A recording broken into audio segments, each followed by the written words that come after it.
সেনাবাহিনী ভাইরা ঠিক আছে এত পরিশ্রম করে মনে করেন খুশিতে পরিশ্রম করে পায়ের ঘাম মাথায় উঠে মাথার ঘাম পায়ে উঠে কাজ কাম করে মনে করেন যে পরিশ্রমের পর তারা এত সুন্দর জায়গা যেয়ে পৌঁছয়।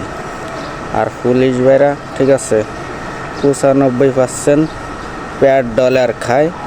আর কার কাছ থেকে কয়টা নেওয়া যায়, কোন নেতার কাছ থেকে কয়টা নেওয়া যায়, আর কোন নেতার কোন হইলে থানায় ঢোন যায়, জেলে ঢোন যায়, মামলায় খসানো যায়, সেই দান্দায় থাকে সবাই ঠিক আছে। আর সেনাবাহিনীরা তদন্ত করে তাগরে তো এর লেগে আমাদেরকে ভালোবাসি, তাগরে যে কি পুলিশিতে বেশি ভালোবাসি আমরা সেনাবাহিনী ভাইদেরকে, র্যাবদেরকে ঠিক আছে।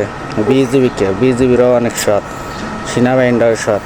তারা ইনকাম করেলো সেনাবাহিনীরা 15-16 হাজার টাকা বেতন পায়। ব্যাট বুট দিয়ে বেতন পাই হলো 15-16-18-20 হাজার টাকা। আর পুলিশই প্রত্যেক দিন কামাই হলো 5,000 টাকা।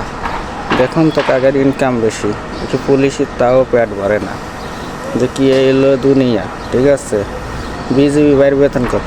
তারা তো কোনো সময় পায় না কিছু বাড়তি, তারা কিছু পায় এক খালি বাংলাদেশের পুলিশেরা এত টাকা পায়।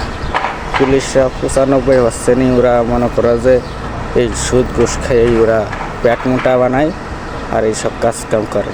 আর সেনাবাহিনীরা 6 প্যাট, ওদের কোনো হালাল টাকা দেয় তাদের হলো 95% হালাল। আর পুলিশদের হলো 95টা হলো আরাম, 5% হলো হালাল ঠিক আছে। এই হলো দুনিয়া, এই হলো চলে দুনিয়াতে, হলো বাস্তব কাহিনী। আপনারা সবাই ভালো থাকবেন, আপনারা সব সময়